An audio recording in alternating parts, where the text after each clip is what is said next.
In Oregon, a federal judge has stepped away from a high-profile case involving the Trump administration's deployment of the National Guard.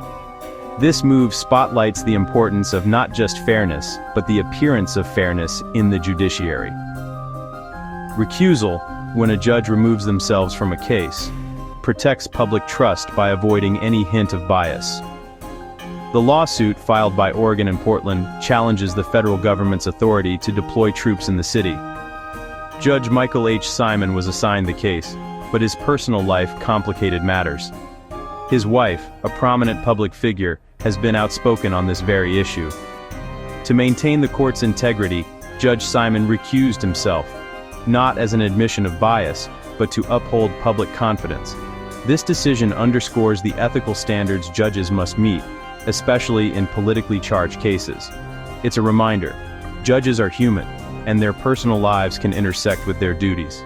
Judge Simon's recusal sends a clear message: the courts take impartiality seriously. Judge Michael H. Simon is a respected U.S. District Court judge in Oregon appointed by President Obama in 2011. With a long legal career and a reputation for fairness, he's handled a wide range of federal cases. Federal judges like Simon are appointed for life to shield them from political pressure and ensure impartial rulings. Their decisions can shape lives, businesses, and government policy. That's why judges are held to the highest ethical standards, avoiding even the appearance of bias. Simon's background as an Obama appointee is public, but it was his marriage that raised concerns in this case. His wife's public stance on the National Guard deployment created a unique ethical dilemma. The case landed in his court as part of the normal assignment process, but the combination of his role and his wife's activism forced a closer look at judicial ethics. Ultimately, the situation demanded a decision to protect the court's neutrality. Simon's recusal wasn't about guilt, it was about upholding trust in the system. The public must believe every case is heard fairly. The lawsuit at the heart of this controversy is a major constitutional challenge. Oregon and Portland sued the federal government, including President Trump and top officials, over the deployment of the Oregon National Guard. The state argues the president overstepped by federalizing the Guard without the governor's consent. The deployment, announced on Truth Social, was justified as protecting federal property from alleged threats. A memo soon made the order official, sending 200 Guard members to Portland for 60 days. Normally, the Guard answers to the governor. Federalizing them puts them under presidential control. Oregon leaders condemned the move as an abuse of power and a violation of federalism. Their lawsuit seeks to block the deployment and declare it unlawful.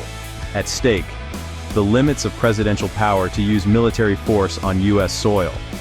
This legal battle is about more than Portland. It's about the balance between state and federal authority. The outcome could set a precedent for future conflicts. Judge Simon's recusal centers on his marriage to Congresswoman Suzanne Bonamici, a vocal critic of the National Guard deployment. As Portland's representative, Bonamici publicly challenged the Trump administration's actions, on social media, at press conferences, and in formal letters. She accused the president of exaggerating threats and called the deployment a gross abuse of power. Her statements directly contradicted the administration's justification for federal intervention. Bonamici joined other lawmakers in demanding the order be rescinded. The federal government's lawyers noted her activism and formally requested Judge Simon's recusal, not for actual bias, but for the appearance of it. The concern: could the public trust a judge to be impartial when his spouse is a leading opponent in the case?